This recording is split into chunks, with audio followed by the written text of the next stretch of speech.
तर रत्नागिरीतील आरेवारे समुद्रात बुडून चौघांचा मृत्यू झालाय। पोहण्याचा मोह अनावर झाला। पती पत्नीसह दोन बहिणींचा यात मृत्यू झालाय। रत्नागिरी तालुक्यातील आरेवारे समुद्रकिनारी पोहण्याचा मोह अनावर झालेल्या रत्नागिरीतील चौघांचा बुडून मृत्यू झाला।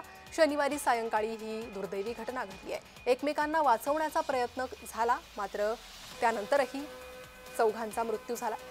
यामध्ये 3 तरुणी आणि एका तरुणाचा समावेश आहे। स्थानिकांच्या मदतीने 4ही मृतदेह पाण्याबाहेर काढण्यात आलेले आहे।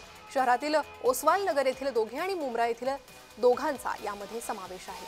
या दुर्घटनेमुळे परिसरातून हळहळ व्यक्त होते आहे। तर आरेवारे समुद्रात बुडून चौघांचा दुर्दैवी मृत्यू झालेला आहे।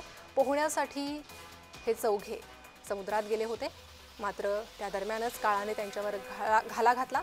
यात पती पत्नीसह 2 बहिणींचा समावेश आहे। आरेवारे समुद्रात ही दुर्दैवी घटना घडलेली आहे।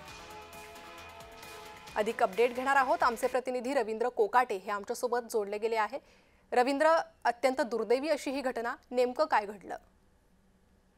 प्रणिता, जर आपण बघितलं तर आता पावसाचे सध्या दिवस सुरू आहेत आणि हवामान खात्याने सुद्धा पावसाचा अंदाज जो वर्तवलेला आहे त्यानुसार पाऊस पडतोय कोकणामध्ये आणि त्यानुसार समुद्र जे आहेत ते खवळलेले आपल्याला पाहायला मिळत आहे।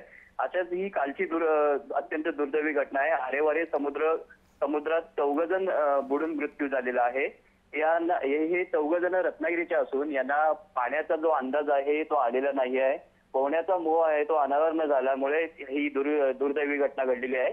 याच्यामध्ये पती पत्नीसह 2 बहिणींचा मृत्यू झालेला अतिशय दुर्दैवी ही घटना आहे।